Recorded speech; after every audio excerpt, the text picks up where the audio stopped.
I am Jeff Foxworthy, and welcome to Gamekeeper Podcast. If you want to learn more about farming for wildlife and habitat management, then, buddy, you are in the right place.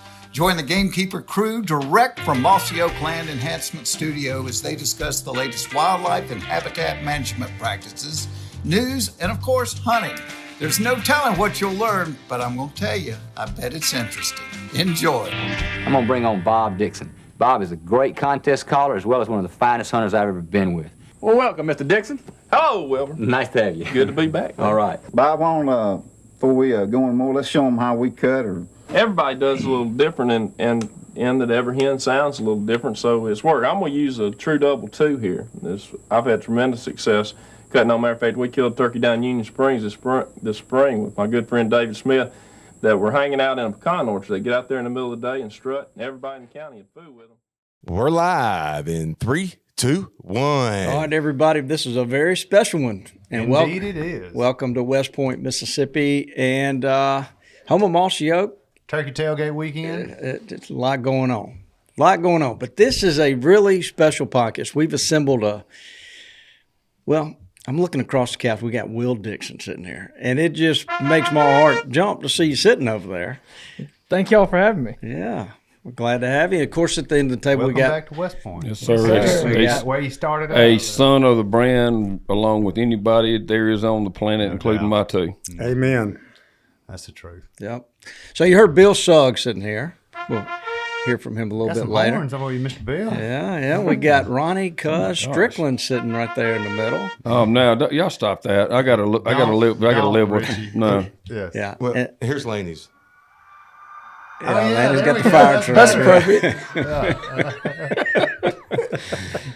Oh me, we got a good crew in here today, and the mission today is we want to tell some Bob Dixon stories. And I tell you how this kind of got started. Every year, Mossy Oak posts on March 22nd on Bob's birthday a post, and we've always said we should have done a podcast about that or about him. We should do something, and miraculously we're ahead of the game this year, and we're going to try to do something and Miraculously. and get it out. Yeah, usually we're behind the 8 ball. This time we're a little in front of it.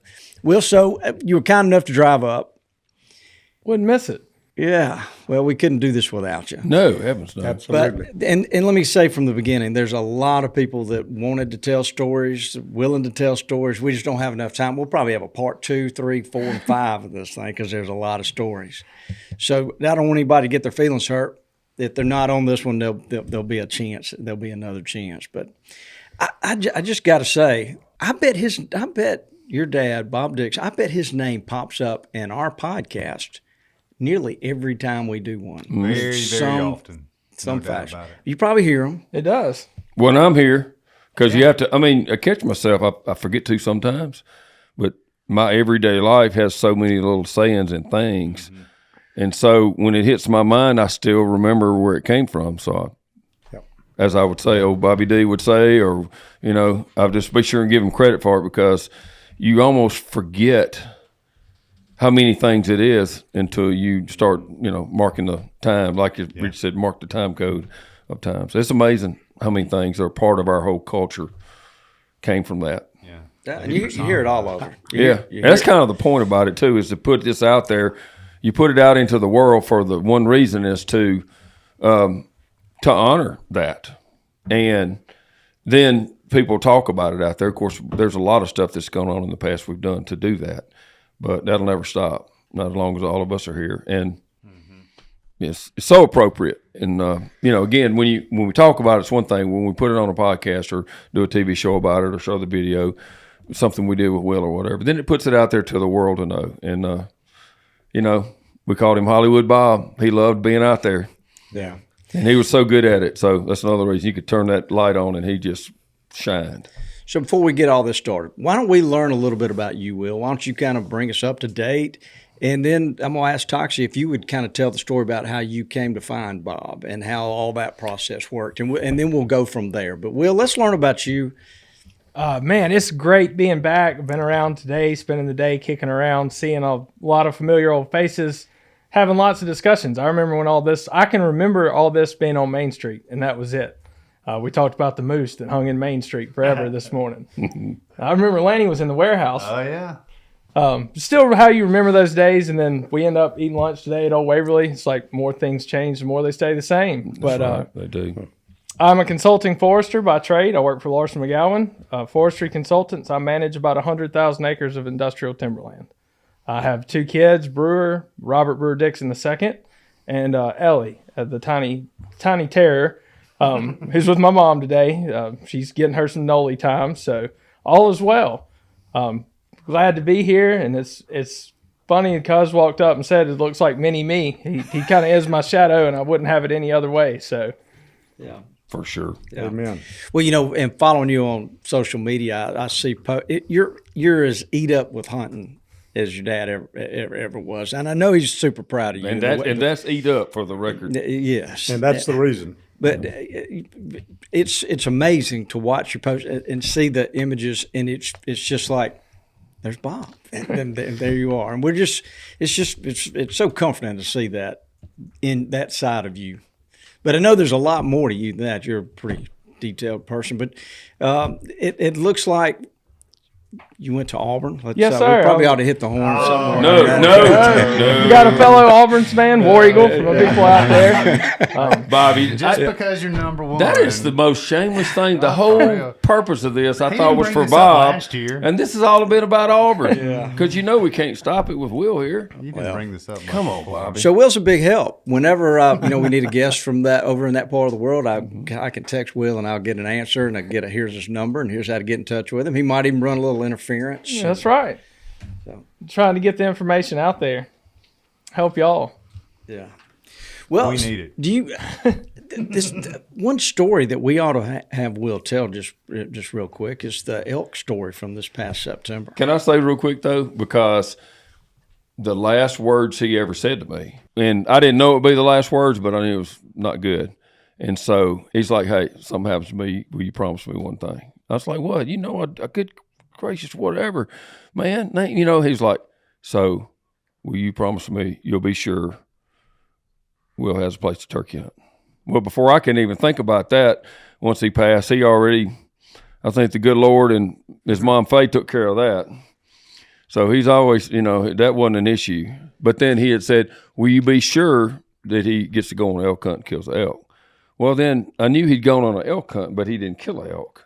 And so I would just have to give credit to my 2 sons who have remained blood kin close and still do and will forever. Mm-hmm.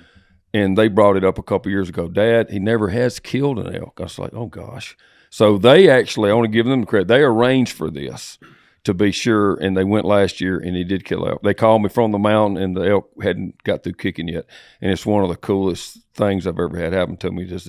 They was actually on, they had a FaceTime so I could see them. I'll leave it at that, but it was a spiritual moment for me, to be honest with you. So go ahead. Well, I had to say that because that was what he wanted. I guess everything else that was taken care of, he wanted to be sure I'd looked after that. And what a feeling of peace to know that has been done. It was a very special morning and a special trip. We were road tripping out there. Enjoyed that. It's been so much easier to hop a plane, but just the camaraderie of taking the road trip, driving all the way out there and home together. And we were riding. Daniel, the conversation in 19 hours in the truck, it goes a lot of places. But he asked the question on the way out there. He said, what is your bucket list hunt? And I was like, this. We're on it. Like, we are headed there now. Yeah. Like, I've been training. I've been shooting my bow. Like, this is it, the culmination of it. And, man, just what a credible experience to be out there. The Western country holds a special place of its own, big skies and mountains and not much air out there. No. Run out real quick. So we did. We got on several elk and out in the meadows and stuff to watch them, and the bugling and herding their cows was just incredible. But shot a great bull. Was by far not even the biggest bull they saw, but I told them the way it happened, I wouldn't have traded it for anything in the world. To be in the timber, to come screaming up the mountain, breaking limbs, bugles at 11 yards in our face. And everybody ought to heard all my life how tough elk are. I shot him at about 15 yards, and he ran about 20 and piled up. It was like, wow. I was like, did this really just happen? And then we Rob was there with us. We had smuggled some breakfast sandwiches in a pack up the mountain that morning. Probably the number one breakfast sandwich I've ever ate in my life. Sitting on top of that mountain. That was a great picture. A lot of big smiles. How many folks were like with you there? It was a pile. There was a lot of people on that mountain that morning, but there was definitely an extra one with us. There you go. Amen. Yeah. It was Daniel's phone, wasn't it? I think so. Because I still remember, it's like you remember when Reagan got shot or something. I remember at the house, and my wife, Diane, thought I was a crazy person. And I hollered, "He got one!" I was like, "What are you talking about?" Because I saw Daniel FaceTime. There's like only one reason he would be FaceTiming me right now. And I was screaming at the phone before I ever picked it up. Lanny, Yes, sir. Cuz is checking Onyx again. I tell you what, it's that time of year, Bob. Every You can't time I help look it. over He's there, not he's either. on Onyx. I was actually checking his own X while he was looking at it. Hey, he's checking his trail cameras. Is what he's doing. No, That's I the don't- same thing I'm no. doing during the podcast. I don't use trail cameras during turkey season. You're exactly right. I was on Onyx Yeah. because I got to take a guy's 8-year-old son in the morning. And I said, "You still seeing your turkeys out there?" And he said, "Well, I hadn't been since hunting season, but they're around." And Uh-oh. I said, "Well, can you drop me a pin?" And he dropped me a pin, so I got to go out there and meet him at 4:00. So I'm trying to get it. He said, like "I don't know." MRI. Yeah, I said, "I don't know how do you locate him?" Oh, my gosh. I said, No, he didn't. Yeah, I Let said, me just handle this. meet Man, me I at hope the that- gate. Blow the Does truck the guy every have, time. does he have hearing protection? Shoot me that pen. I'll check it for you. There you go. All right. Well, let's get this back on track there. Will, I tell you, School teacher. we've got some folks that recorded some stories. And so I think, why don't we just listen to a few of these stories and we can comment. There was a lot of people that wanted to do this. We don't have enough time for everybody, but this is what it kind of brewed down to. So why don't you start with Carsey? See why. I spent years trying to get that man to take a bite of a damn pickle.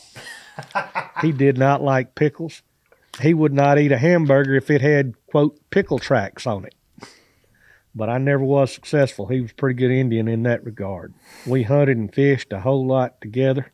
Well, he fished and I paddled the boat. And Bob, didn't matter what he was going to do, what the fish were biting on, he's going to throw a buzz bait. He wanted to see the action. And occasionally when I'd get bored or whatever, I'd take my .22 pistol and shoot at his lure. Killed a couple of them like that. Probably my favorite memory was a turkey hunt that Bob and I went on at our farm on his birthday. Bob was born March 22nd. As many turkeys as that man killed over the years, he had never killed a turkey on his birthday. I had roosted a turkey the night before, and as soon as it started getting light, that turkey started gobbling. And I mean, he would gobble at a crow, he would gobble at a wood duck, he would gobble at a train off in the distance or a car going down the road. It didn't matter. I bet that turkey gobbled 150 times on the roost. Turkey just keeps gobbling, finally hits the ground, and I'm not sure if he didn't gobble while he was flying down. He was that crazy. Bob's a better caller than I am, so I was just backing up and letting him kind of do his thing. And we wound up having to move on the turkey one time and got kind of split up. I was probably 15, 20 yards from Bob behind him. And there was a fallen tree, not between us, but off in front of us. He was kind of looking to the left of it, and I was looking to the right of it. And somehow or other, when we had to kind of plop down because the turkey was coming. And I don't know what I did, but I sat on something. Had to be a briar or whatever. And it felt like it was up about almost into my heart. And I'm just sitting there trying to be still. Turkey gobbles and gets closer and keeps getting closer and keeps getting closer. And I hadn't ever seen the turkey. And I have to shift just a little bit to get that briar off of me. And the turkey starts walking off, Bob said. He was, 55, 60 yards. We kept on. Turkey walked off, got out of view, and we tried to cut him off. Turkey still gobbling about every third step, but he just wasn't coming.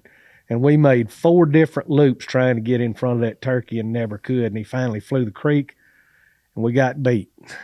and Bob never managed to kill a turkey on his birthday, and that's a big regret of mine. But what can you do when you got a briar in your butt? Carsey Young. I mean, he was a dear friend of your dad's. It was. I The best.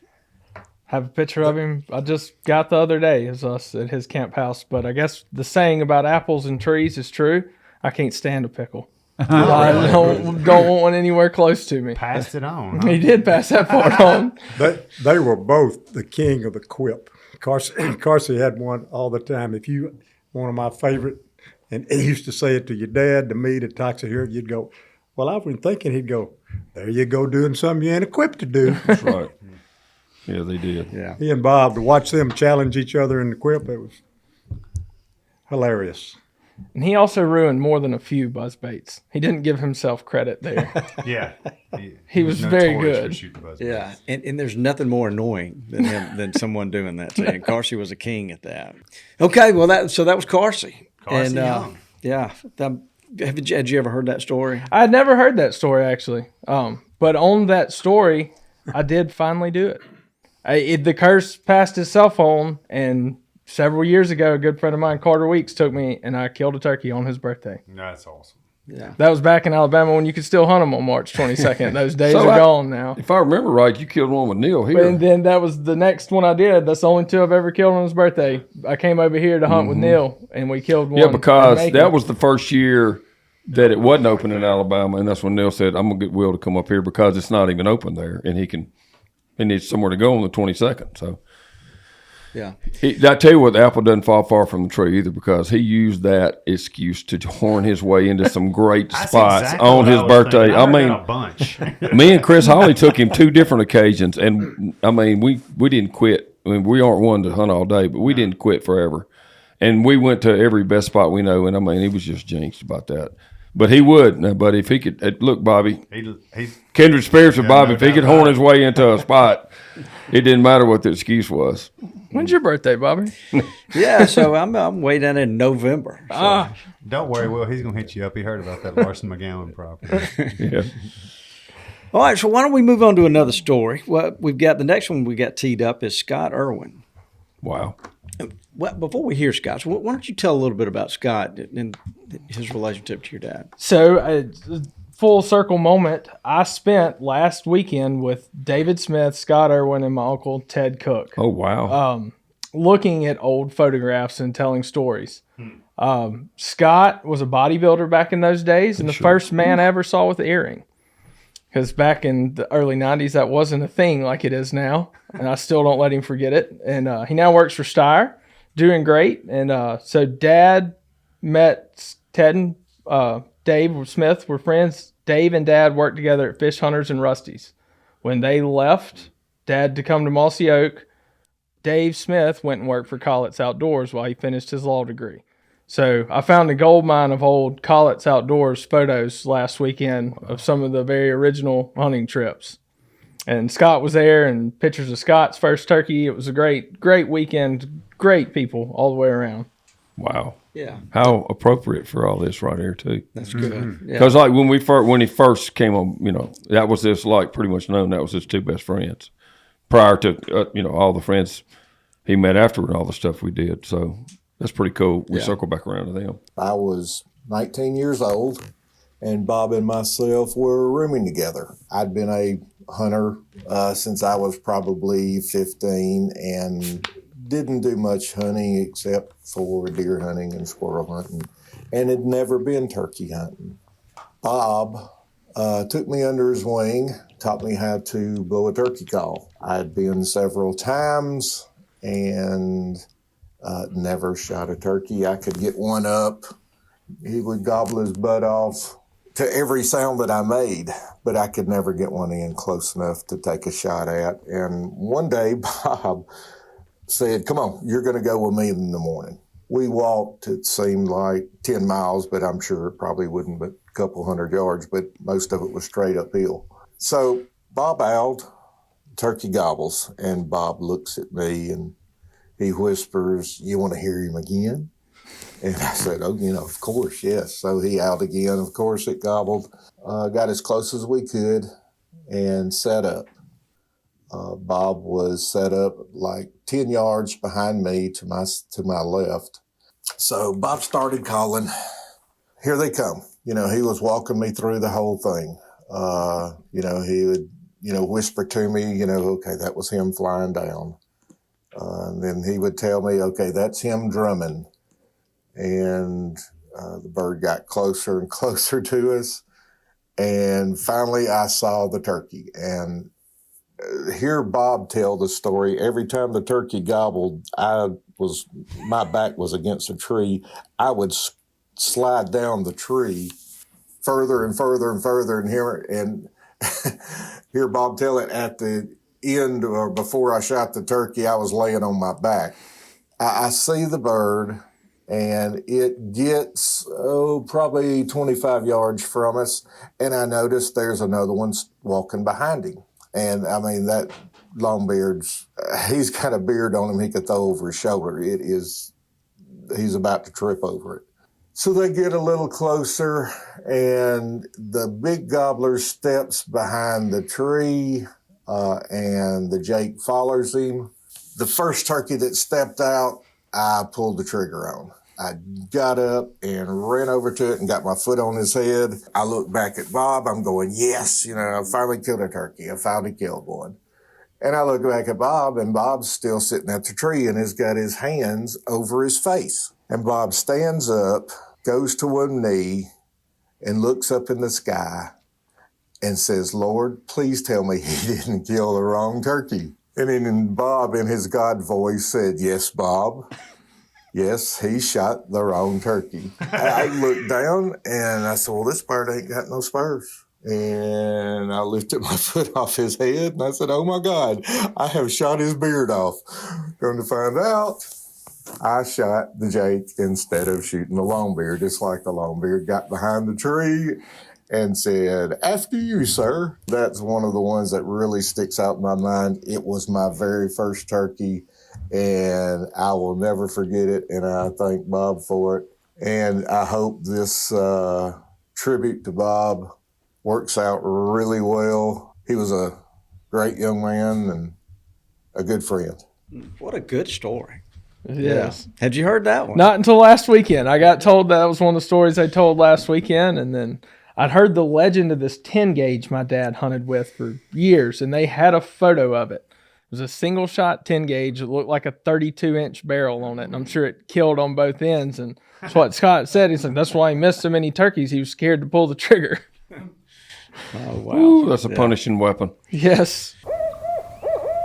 Lanny, we're always in here. We always have these interesting guests, and you're always on your computer. What's up? I'm looking at Onyx the whole time. Look, I love the app, but I love the desktop too. My favorite thing is Bobby doesn't know how to shut his computer down, so I can go in there and share his pins to my account. That's what you were doing in there this morning. Yep. Back during deer season, you know, I shot a couple of big bucks. Of course. As I'm looking for them, I can turn on this tracking feature. Yeah. And I can see where I've looked. And I use that feature too for spreading seeds, spreading fertilizer, spraying. It really keeps you on track. Onyx is a great company. Look, we know Jared. They're hunters. They just are. like we are. Yes, so they're no serious doubt about about this. The way they've designed this thing, a hunter and a gamekeeper can take advantage of it and make their property better. Use coupon code Mossy Oak to save 20% off of your Onyx subscription. Yeah, and Mac, you shouldn't do that now. Richie, you got to help me. Okay. See these people? When the clock strikes 5, it's not the end. It's just the beginning. They have to do these things. They have to do those things. Enter the all-new LS Tractor MT2 and MT2E, a relentless force of innovation. Redesigned with a new hood and cab built for comfort and visibility, with enhanced lifting capacity to get the job done. Making these people the ones everyone else calls those people. Visit your local LS Tractor dealer today. Hey y'all, it's Jim Ronquist here with Drake Waterfowl and Old Tom Turkey Products, talking about some of the new lineup for this spring. One of the more popular is the SWT collection, or Spiderweb technology. This is a highly breathable micro-vented stretch fabric for maximum silent mobility with a durable water-repellent finish that'll keep you cool and keep you dry and keep you going in the spring woods. Be sure and check it out at a dealer near you or DrakeWaterfowl.com/Old Tom. So, Mr. Bill, if you would, the next story is Tony Rossetti. Would you introduce Tony? Tony is a longtime friend of all of us, but the original friendship that he had before he came over here was with Bob. They were good friends when Tony was with Gun Sal in Birmingham.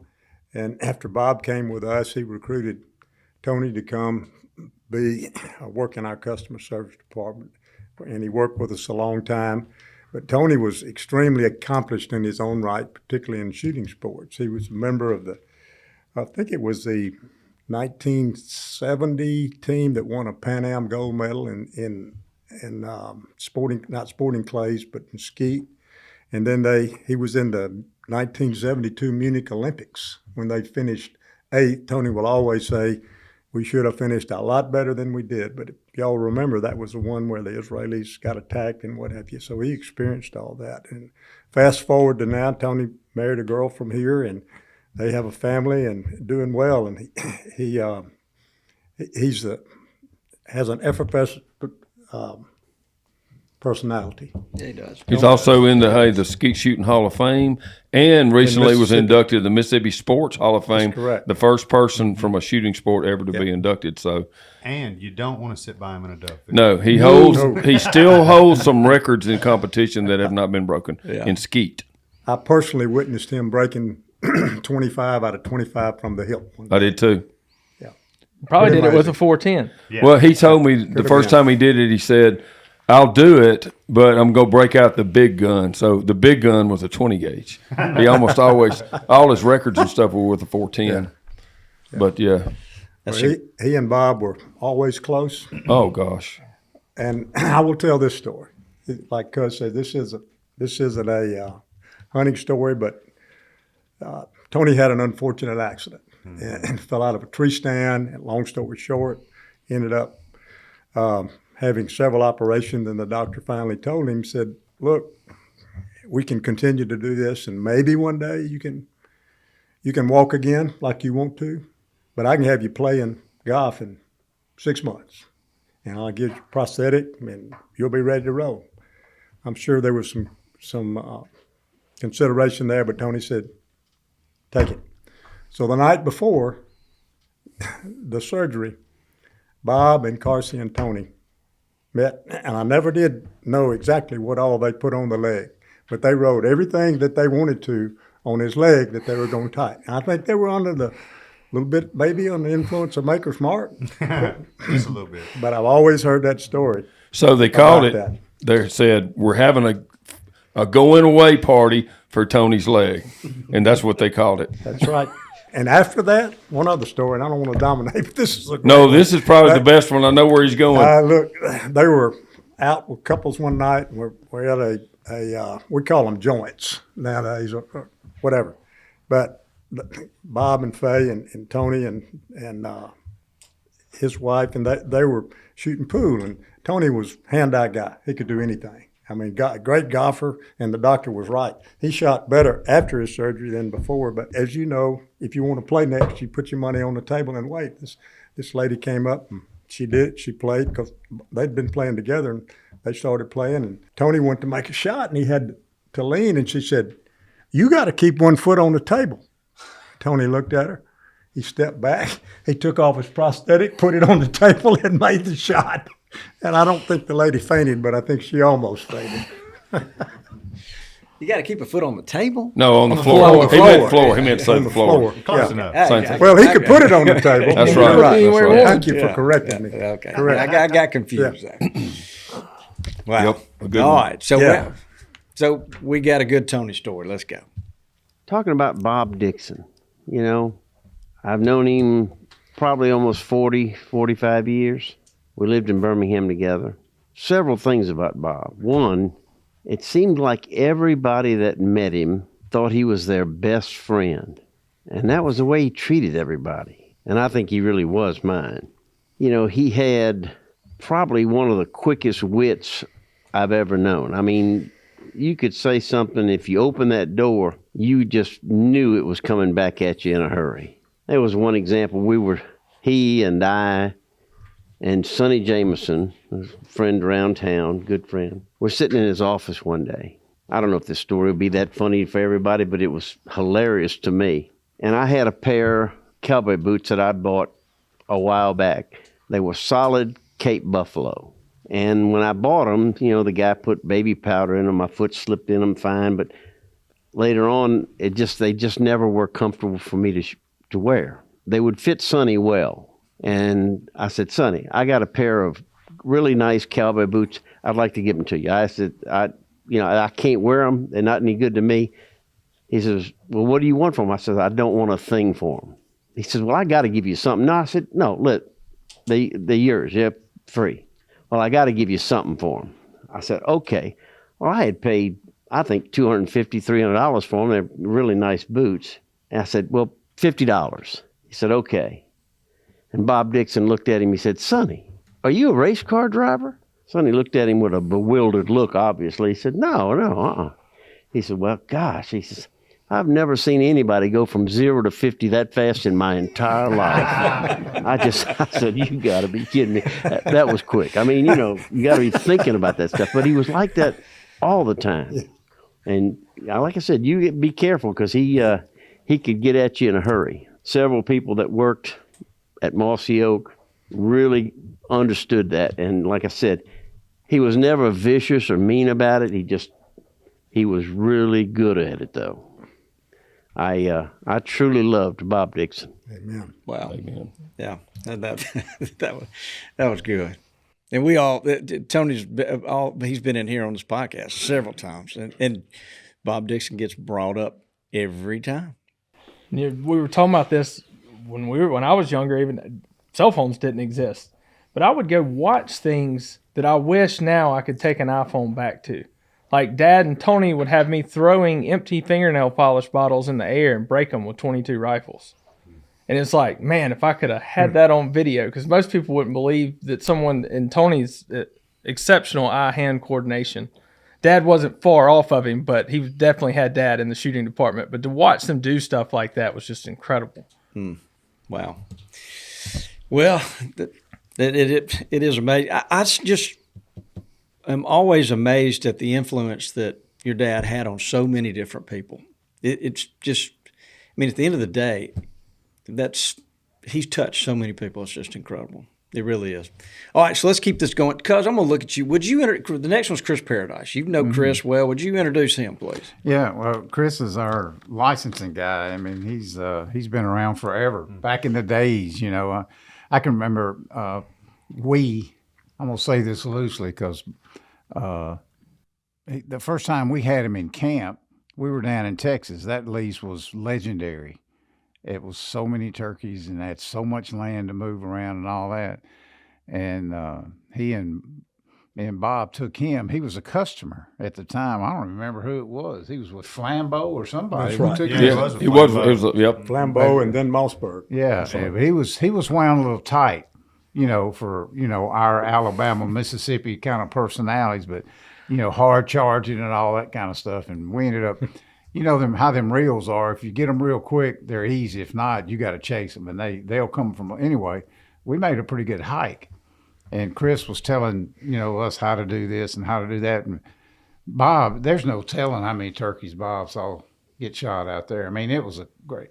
Anyway, a lot. Yeah, and Bob would just roll his eyes. Anyway, finally, this was close to lunch. Paradise killed a turkey, and he was over there talking, yapping, and Bob slipped a rock in his turkey vest. It was about bigger than this, and when he went to pick it up, it was really heavy, and he said something, and Bob said, "I'll carry it." No, I got it. And he lugged that rock out there that was this big all the way back. When he put his vest down, it was like, yeah, you had to watch Bob. And my story, when I tell my Dixon story, it's going to have nothing to do with hunting. It's going to be about that aura that was around it. But yeah. I know Chris picked up on that and probably got some sales tips from it as well. Being instant old friends with Bob was probably the best way if I had to describe it or summarize it. The more we became friends and over the years and did things together, he had a sense of humor that was quite like no other. We would, at the time, Mossy Oak had kicked off a really long-standing tradition, as it is today, of hunting Texas Rios down at a place called the Thompson Ranch. Bob really, along with many of us, that kind of set the pace, if you will, for what I would call the purest form of entertainment at Mossy Oak. Very authentic. It wasn't out of the question to be spending 2-3 weeks at a crack down there, customers flying in and out, changing over beds, laundry, all the things that were required. But we would every once in a while find time to slip away and hunt together. And I was riding in the back seat. Bob was driving. We had a customer with us. I could probably say this is within my top 3 moments of sheer fright. And he had told our guest, hey, Paradise is asleep in the back. I'm going to hit these brakes. We're going to throw our doors open, let this Caliche ride up into the truck and yell train. Well, the next thing I knew, we were going sideways across the Caliche Road. The doors were open. Gravel was flying inside, and they are yelling train. And the only thing I can tell you is that I was a human mess at that point. and I'll never forget this as long as I live. Dixon was already out of the vehicle at that point, rolling in the grass, because that was Bob. He knew I was tired. He knew I was asleep. He had a shot at me. He took it. Look, everybody's going to have a lot of great stories about Bob, but if there's one thing I would hold on to for me is he was a life compass. The good times, the challenging times, the get down and dirty and get it done times, all the way to finding arrowheads together and acting like little kids when we found it. The people that knew Bob, that was absolutely the way he was, and he wouldn't pass a crappie pond without trying to throw a bait to it. So a memory that lasts forever with me. I miss him every day. I got pictures of him in my office, pictures of him at home. Definitely one of those people I will cherish, miss him dearly, and hope to see him someday. Amen. Yeah. Yeah, that's good. Amen to that. That's good. I'm figuring you heard that story before. I've heard that story. Yeah. That's what you're talking about. I was wondering, I think it was Chris, if he was going to tell the buzzbait story. So Chris came down from laying up north, got to go bass fishing at Carsey's, big oxbow. We were chunking buzzbaits down through cypress knees. Well, Chris thought he knew what he was doing. Dad never said anything. He never took the hook cover off his buzzbait. It was brand new out of the package. So Dad and I are landing fish left and right. Chris they're just blowing up all over his lure. Can't get him to the boat. He is mad. By the time we make the first lap around the lake, he is mad. And finally, Dad was like, hey, if you want to catch one, you might want to take that piece of rubber off that hook. And Chris, he came unglued. Luckily, it was a great pond, and we just made another lap and caught more fish. But that was that same sense of humor. He thought it was hilarious to leave his hook cover on. Oh, that's wow, that's awesome. So that's the stories. We can go down the table, and I'll just say real quick. When I think about Mossy Oak, I remember exactly where I was when Bob Dixon called me and said, "Hey, would you be interested in coming over here and going to work?" And I had a that was on a Tuesday. On a Sunday, I was just miserable with where I was working, and at church and Baptist church, you go down front. Sometimes you kneel and say a prayer and go back, sit down in your seats. And I'd kind of done that because I was needed a change in my life, And then, so I did that on a Sunday morning, and then Bob calls that Tuesday. It's just always been a God thing to me, And so we met on a Monday. We're talking about stuff because of their TV and stuff. It was a Monday because he called you the next day. And out of the blue, Bob goes, Bobby Cole. I talked to Cecil Carter. And Cecil said Bobby Cole's really not happy what he's doing. Y'all have seen his work. He's incredible. And we were all like, you think he would even consider it? And Bob's like, I'll give him a call. That's the sequence. And I never knew that. Bobby told me the story many years after he'd been here already. He said, I really didn't want to ever have to tell you this and think that you were thinking I was, whatever. It jaded anything about this. But this is one reason why I've never looked back. And he told me that story. Yeah. And Bob's the one that made the call. Actually, the one that said it, and then the one that made the call. Yeah. So, and look, he was as good to me. When I got here, he took me fishing. He taught me how to run a buzz bait at Carsey's Pond. He just kind of took me under his wing and did it. I've just always appreciated that. Just what a great experience I had. So, well, let's look down the table. Mr. Bill, you want to go next? Sure. We all got great stories and a lot of similarities with Bob's quick wit and Bob's ability to have practical jokes. Tony sort of took the line that I've always felt at my heart. And whenever I meet somebody who may not have known Bob, but because of the stories and the videos and knowing the history of Mossy Oak, they'll ask about Bob. And I always say what Tony did.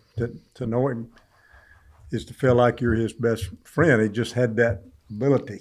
I knew it from the very first time. I was fortunate enough. In the early days, we were knocking on doors, trying to, quote unquote, sort of spread the story about Mossy Oak, what have you. And I called on Bob at Fish Hunters, and it just that instant rapport. That was early. And if I'm not mistaken, Toxie, you could correct me, but I think he actually bought Hill Country and Bottomland. He bought both of them. Oh yeah, in the beginning. Yeah, because we'd let them choose, and he chose both of them. But he was a phenomenal practical joker. I think you might have had a hand in one of them that I remember. I came in one morning, we were doing production, and I probably had things on my mind.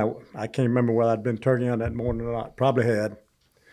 But I was focused on my desk, and I pulled out my chair, and the snake just jumped right at me because probably cut off his head and tied him to my chair. And I let out a few expletives. Toxie was talking to somebody on the phone, and I found out later he was holding the phone up waiting to see what I would say, which probably can't be repeated on this definitely broadcast. couldn't be repeated. So he had taken, I think the head was still on it, but it was a true cottonmouth that they killed.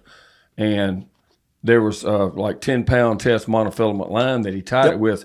So I didn't know this, but if you tie something to a snake's head and just drag it, it doesn't just drag a straight line. It does just like a fishing lure, back and forth, just like you see them. And so I didn't know that. So anyway, when Bill pulled his chair out, it came out at him.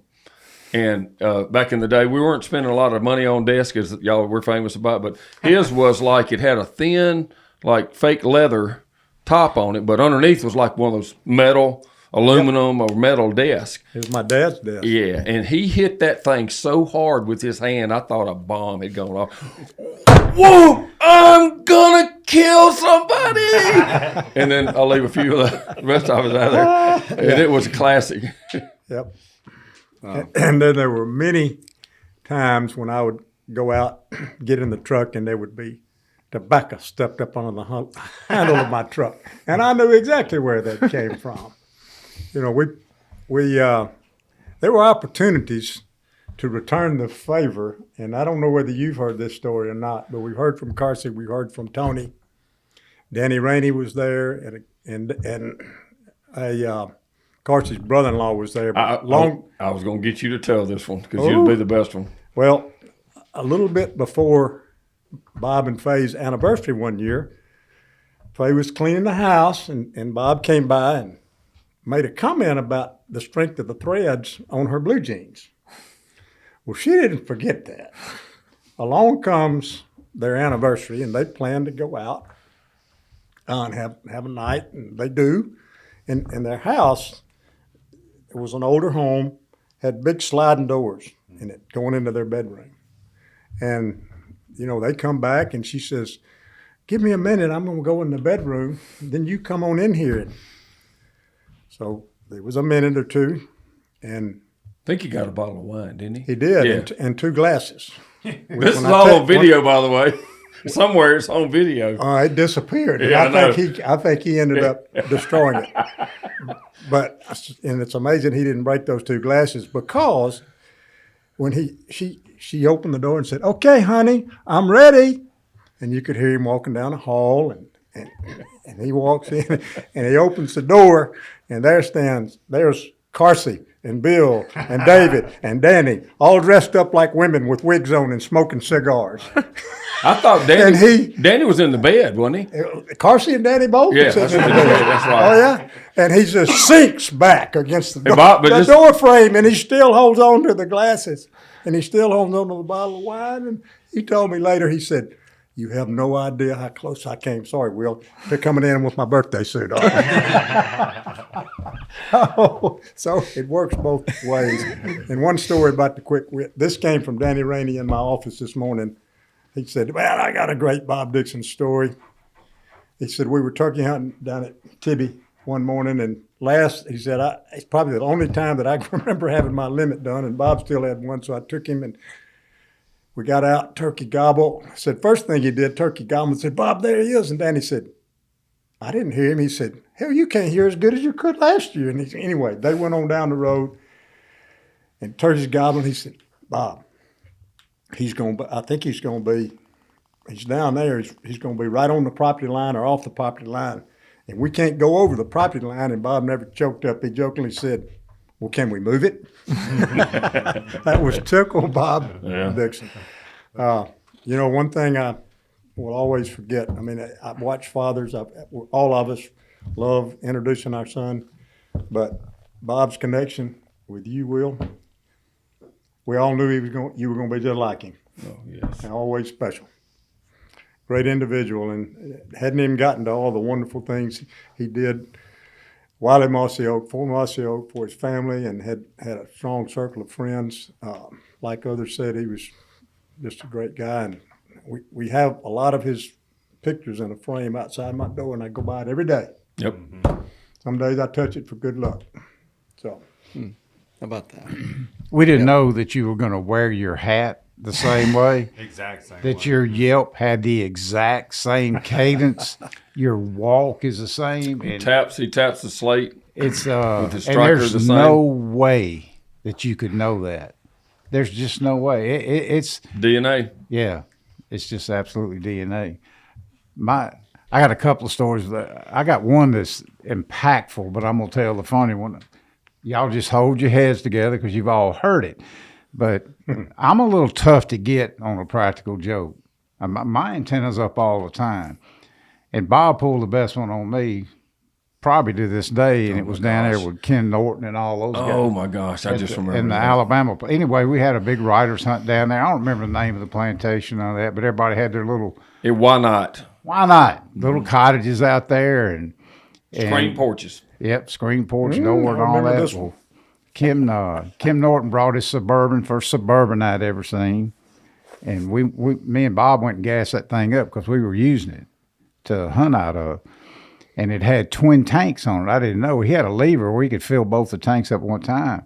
And I was filling that thing up, and it just kept going and going and going. And I told Bob, I said, Bob, this thing's got $100 on it already. And he crawled up under the truck to see if it was coming out. But anyway, we go down there, and we're doing all this stuff. And I was like halfway through the list. There's 3 or 4 guys that got in their turkey. Mine hadn't. Bob's and actually got his like opening morning, because he had weaved his way into the special place. But anyway, like you never did that. So they got a little downtime. So anyway, my guy, and we hunted all day, and I'm talking about all day.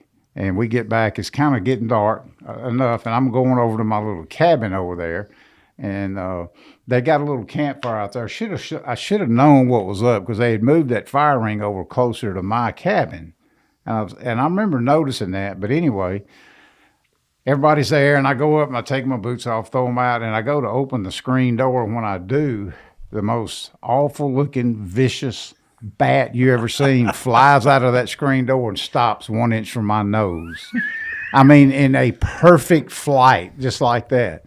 And of course, they know I'm jumpy, so I'm jumping way back, and that's a big understatement. And it's one I didn't get hurt. I just flew backwards and screamed like a little girl, and over there they're laughing. Getting closer now, good. Yeah, but they had taken that bat. Somebody had run over it. It stuck to their grill. And I'll never forget, it was purple. It was I don't know what kind it was, but it was big, and it taken the eyelets out of the screen doors next door and fishing line, and the engineering marvel was nothing short of amazing.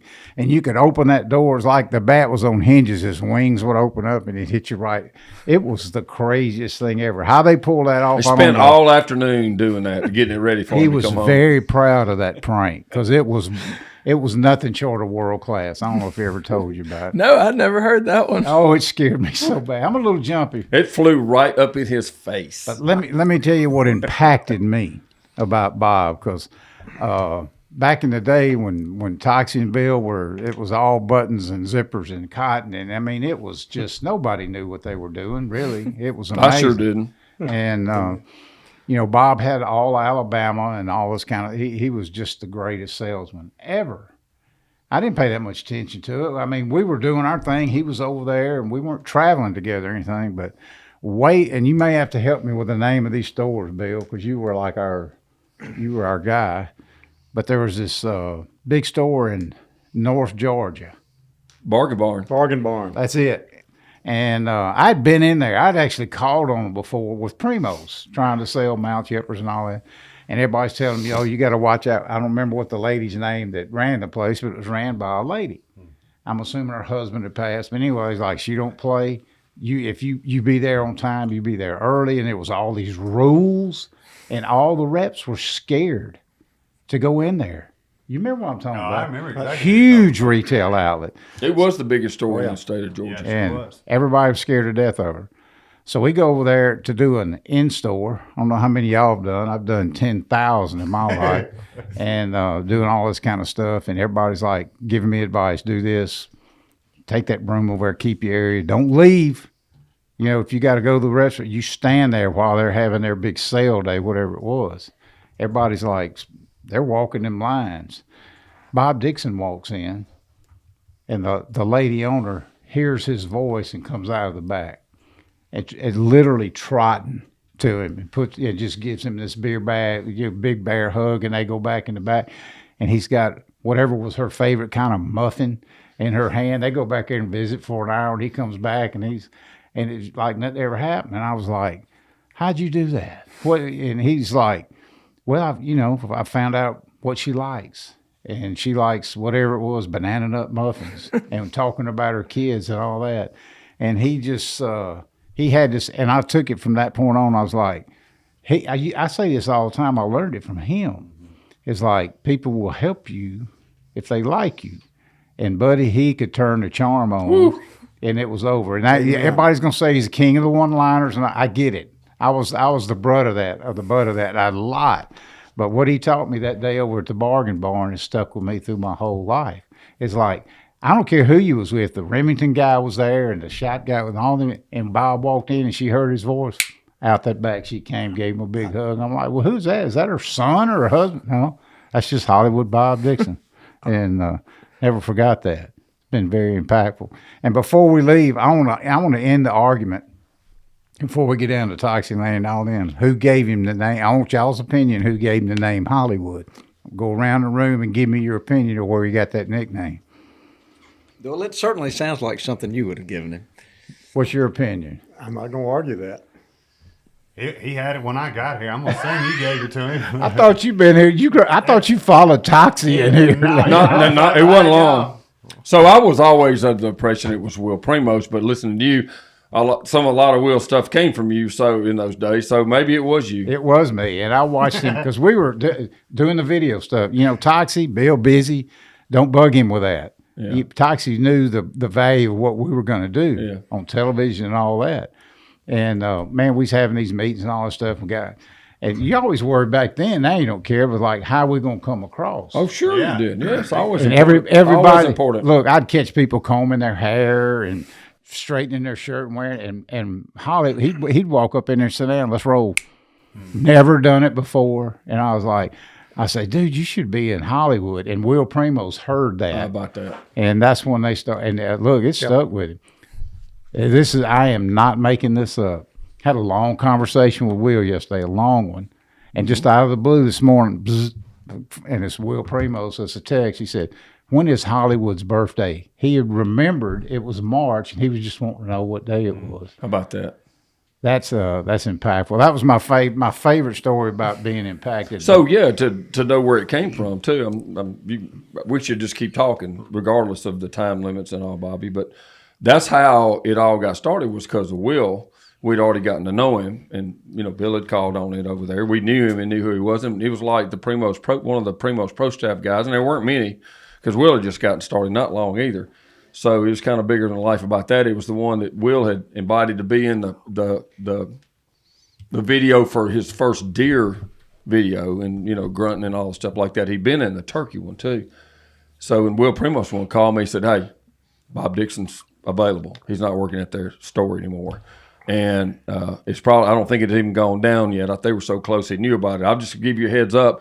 There's no way I can do it, but if you can, you ought to think hard about hiring him. So that is the reason. And then I went, Bill, guess what? Bob Dixon's available. We need to figure out if we can figure out how to make it work somehow.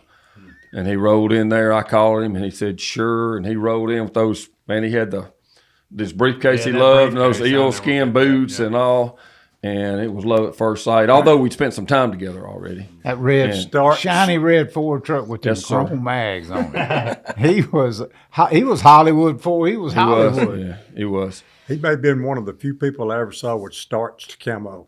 Yeah. But he would look sharp. He would. He would. No doubt about that. Yeah, he got a ticket one time in that truck because he passed a highway patrolman, and he was reading a book with his feet out the passenger window, had on cruise control going like 78 or 80 on the 4-lane, and the cop wasn't going to stop until he saw his feet sticking out the other window.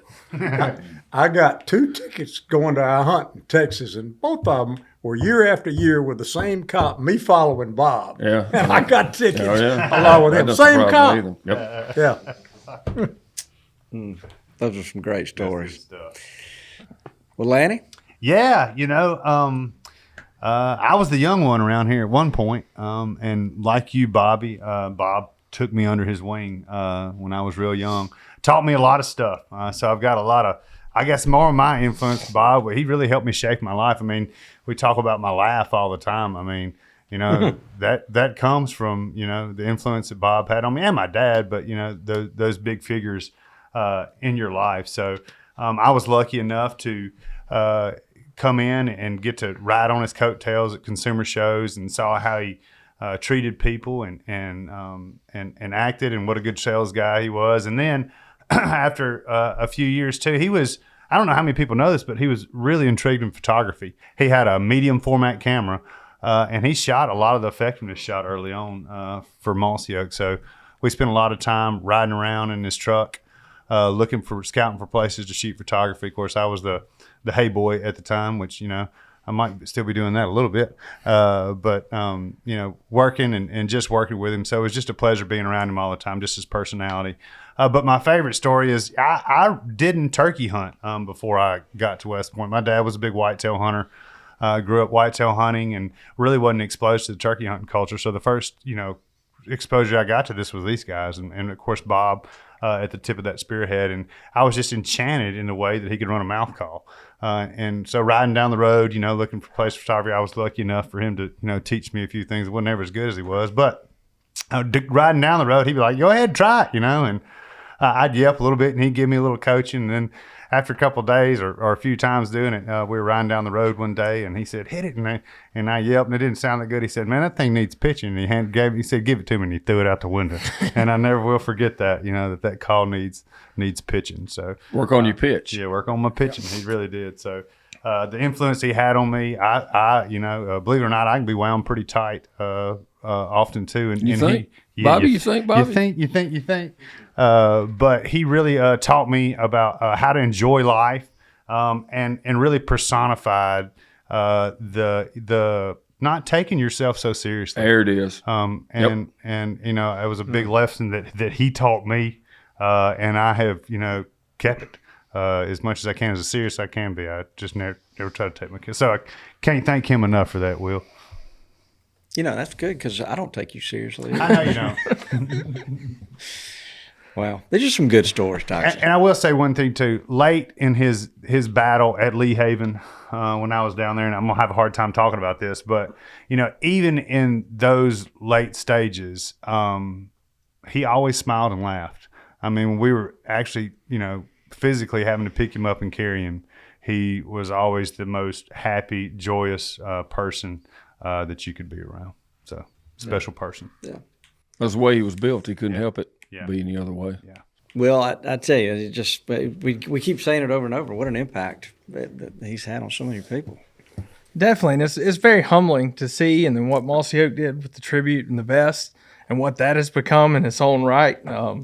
Man, it's just incredible what people are willing to spend on those things nowadays. It is. I'm glad you brought that up, because those things, Lenny, we were talking about them the other day. Mm-hmm. It's not uncommon to see one for several $1,000s now. And at the time, Mossy Oak made 100. It was at 1,986 of them. 1986. Yeah. It was the predecessor to the Fox Fest. Yeah, it really was. That's cool stuff. Well, Toxie, I'm gonna look at you. There's no way I can say one. I'll jot some stuff down. So a lot of it's just sayings. One that pops into mind as turkey season rolls around is the first couple of times either myself or someone we sent with Bob would be hunting together, and they're going to double, and Bob kills the turkey. And he said, I tried to tell you. They count 1, 2, 3, and then shoot on 3. And Bob would always say, I tried to tell you, 2 is 3, and 3 is too damn late. Because it would be 1, 2, boom, and he would always pull the trigger on 2. So that was one that jumped in my mind. Another one was he was so talented at calling and stuff. He'd competed in a lot of contests, but I think he was even more private because he actually won like a state championship and some stuff in owl hooting, which is it's still pretty big today, but it was really like the only other thing with turkey calling at the time. It was a big deal. It wasn't owl hooters either. It was he was natural voice too. But he honestly, a lot of people could hoot. There weren't owl hooters you blew back then. It was your voice. A lot of people could owl pretty good. But he had gotten this crow call from Harold Knight, and it sounded unbelievable. And it was loud, and he could really, really blow. I mean, he's pretty good with he even didn't even duck hunt much and taught us up to blow a duck call pretty daggum good. He was just talented, kind of like Tony was at shooting. He was talented at calling stuff. And he took huge pride in his crow call because he would hunt with people, and they would say, good gosh, you sound like a crow. Oh, my gosh, we couldn't get him. It's like, Cuz is kind of famous almost to the, not quite, but the degree Cousins with the tube call, he could make them gobble. So, hey, he took a lot of pride in it. So we got him one day, and he would be hunting with like a rider or somebody that was a little bit of a novice and stuff, and he would I yipped at him, and I said, no, he'd be like, stand back in there, and he'd take the crow call out and make a little extra move out of it and kind of tap it like maestro, fix to play a violin or something, and then he'd hit that thing. Whoever it was incredible. I mean, he could just really, it was exactly like a crow. I mean, if one was sitting there, and it was really loud on top of it. It was a weapon, turkey hunting. So, and I think we were down there, I'm trying to say we're at Cottrell Lake with someone, and we had taken that crow call. I can't believe he was so slick, just like Cuz. He's so hard to sneak up on. We had gotten the crow call out ahead of time, and we took the reeds out and everything. We stuffed it full of baby powder. And, of course, knowing that you remember? That was in Georgia. Oh, it was? It was in Georgia. I thought it was at the craft farm. It was down in there. Georgia. But he blew that thing, and when he did, he had no idea. Because, the thing we knew, when he blew it, he was loud from the first note, and his whole face was white and everything. I'm the guilty party because when I went in the bathroom the first time, you know how your grandmama would have little things of powder in the bathroom. I went, that light bulb went on. You helped me execute it. But he had no clue was the thing. I couldn't believe he didn't. Nothing fell out in the truck or anywhere. But buddy, when he blew that thing, it was like a bomb went off. I never heard that one. Oh, that was a good one. But life was just like the bat. The real tribute of several is life was just like that. And obviously, Bobby, it is now. I think one of the things people like, we're constantly railing on each other, and the message is don't take yourself so stinking serious in life and have fun all the time. Yes. He personified that. Yeah. So that was one. I remember because it was always instant and it was almost always original stuff. But we're going early shows and we're going down, and in the day there was like PSE and Hoyt and some of them, but there was this hot kid on the block that had the cam and it's high country archery. And it was like faster than anything. So it had some years of being really popular and all, and it was a big deal to have a high country bow. And so we're going by at a show, and there's the high country booth. Well, you can see him turn that charm knob up to 9 or 10, and he's in there and he's talking. Yeah, and I shoot this, and at my club I do that. And he's just, and it doesn't take long, and they're just mesmerized by whatever he's talking about. And so finally he's like, I've got this old whatever, but I'd love to buy one of these. And the guy goes, and he was like, maybe I could make me a good deal, but I don't mind buying one or anything. And of course he'd set it all up knowing what was going to happen. The guy goes, I'll never forget, guy goes, oh, Mr. Dixon, you work at Mossy Oak. I'd be honored. I'll give you one for free if you want to.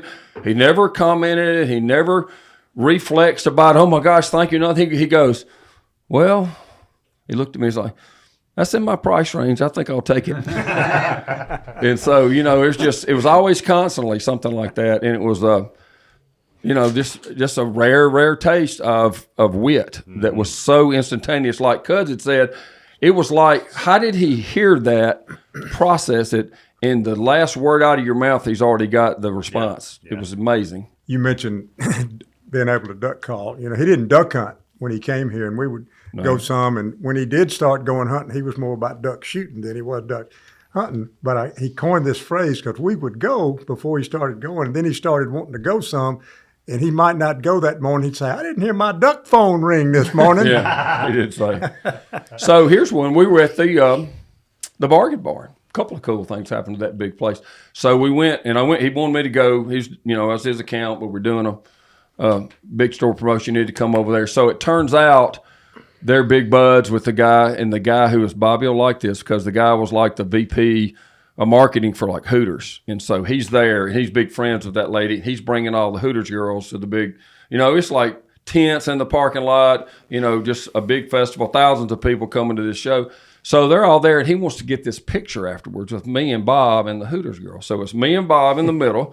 I got my arm around Bob, and me and him sitting there posing like we're some kind of stinking celebrity or whatever, feeling good about ourselves. And so these beautiful Hooters girls are there, and so I'm sitting there, and they're taking the picture, and he's like, wait a minute, and let me get in there with them. And he gets in there so they're taking different pictures. And like, I feel this Hooters girl peached me on the butt. I was like, oh my gosh. I'm like, goody two shoes from town. I look over like that, and I look over at her like that, and she smiled. I said, oh my gosh, it was, like that. And so I was like, oh my gosh. I was like, I felt so nervous or whatever. And so we got through taking pictures. I didn't say anything anyway.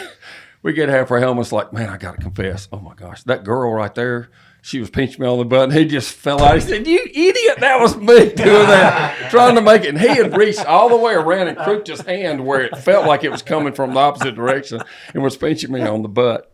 So that's the kind of stuff it was constant, Yep. He would do it. It was fun. So the time that I first met him, I'd heard about him, of course, through Will.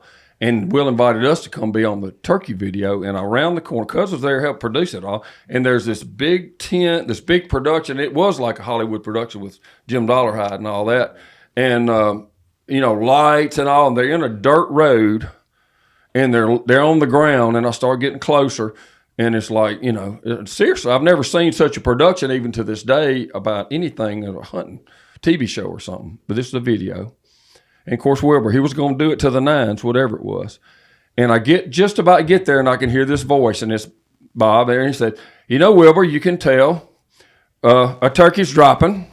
And if it's like this, it's a hen. But if it's got that J shape, it's probably a gobbler turd. And he's talking, about that. And he's got that in his hand. Cut! And Wilbur goes, hey, Bob, meet Toxie Hayes. And I was like, hey, Bob, I'd always heard your guy knows this poop. And I said a bad word for that. I've always heard you're a guy that knows this crap, but I said even a worse word for it. But at the time, and that's the first words I ever spoke to him. But he was a guy that didn't know his poop. He knew he was in good company then. How about that? One more that was towards the end, and we were working with this idea and about doing a Mossy Oak Bible, and I was actually kind of struggling with it, and he was wanting me to like write something in the front of it. We got past that about doing it for the right reasons, make sure it got set up. It all was in a separate nonprofit to go, something we'd never make a dime from to do. And so and you face that, it's can we make an influence on people? Sure, but I was so scared they want me to write something in the forward of it, and I wouldn't do it. And quite a few people tried to get me to do it. Marty Brunson tried to get me to do it. Doug Stokes at the time was working with, who's a preacher. Yeah. He tried to get me to do it. Greg Briggs said, boss man, you ought to do that. And of course, Bob. And I was like, no, I'm not going to do it. I mean, it says anyone who adds or takes away from the word of God, you're not doing that. You're just making a statement about what we feel about it. So for people that follow us, we do have a lot of people that follow us, and I was like, no, I'm not comfortable. I won't do it. I'm not. So I thought it was settled. I'm not going to do it. I'm not comfortable. So one day he eases in there. He said, you got a second? I was like, sure. He's like, and I didn't know what it was. He said, hey, one more time, I'm just going to ask you about doing something to put in front of the Mossy Oak Bible we're going to do. I said, Bob, I'm not going to do it. He said, okay, but let me just ask you a question. It's like, do you think that there's a chance that one young man at least, but he didn't say, it could have been a man or girl, one young man or boy might be influenced for Christ or might put that beer down for us driving, or something good might happen if you say how we feel at Mossy Oak about our faith in that Bible up there. I said, you're right, I'll do it. And he walked out of my office, and I wrote what y'all see there in about 5 minutes, honestly. It just came off the pen. And it was just one of those kind of spiritual things. He had a way of not going at you front on, arguing about it, and kind of, I learned how to let people talk themselves into things too, so to speak. But that was probably one of the more special ones because he helped me see that. Because I honestly did not want any attention at all for myself, and still don't. But at the same time, it was the right thing to do, and he helped me see it. So my story about Bob is just his persona. You can't say I have a story. My story is the blessing of his life. And, it seems like it came and went so fast. But at the same time, it taught me, and y'all know a shift you've seen in me among a lot of things, and a lot of people in my life have, but one of them is that, and it's steadied me so well since his passing, is that don't wait to let people know how you feel about them, that you love.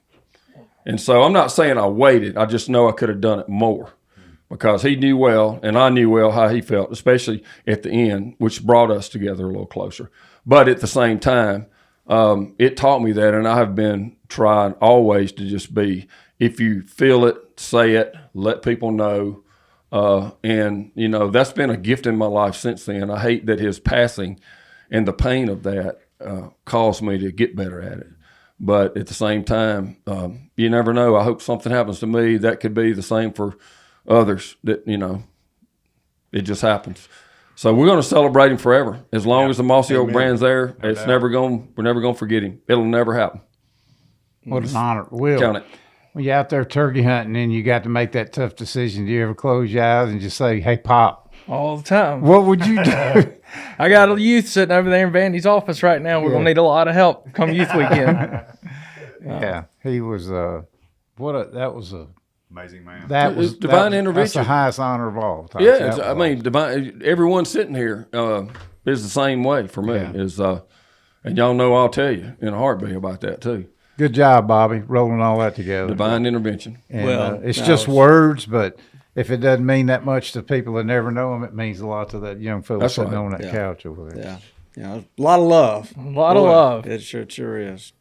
Yeah, I think it's just important to people. We have so many people that do watch what we do and like what we do, and follow us and all. And it's a big responsibility to don't let them down. But it's always important every now and then to be sure they know what a building block of all this he is and was and will always be. Cornerstone. Yeah, for sure. Yeah, it's good. There may be some young people that are encountering these vests and hear the Bob Dixon name, but may not know some of the stories behind it, the man behind it, and so I think this was a good thing to do. Well, I think it was great, and I thank y'all for doing it. And one thing I would like to end it on, kind of to piggyback off what Mr. Toxey said there, is one thing he lived his life by was a Bible verse. It says, "This is the day the Lord has made. Let us rejoice and be glad in it."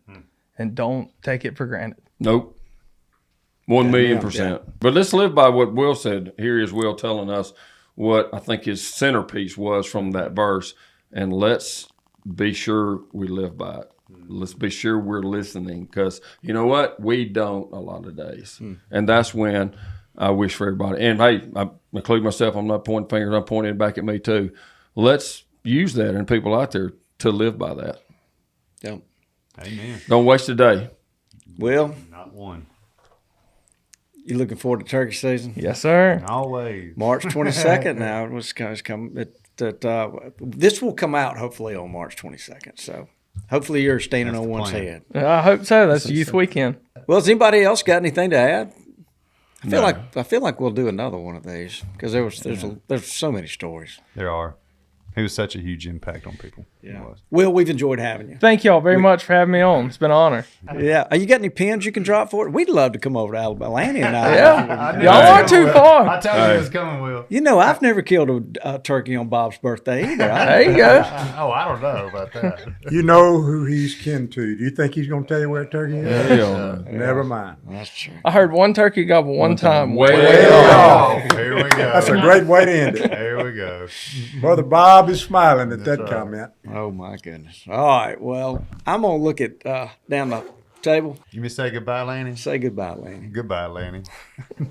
Get us out of here, Richie. Thanks for tuning in to this week's episode of the Gamekeeper Podcast. And be sure to tune in again. Subscribe to Gamekeeper Farming for Wildlife magazine, and don't miss the Mossy Oak Properties Fistful of Dirt podcast with my good buddy, Ronnie Cuz Strickland.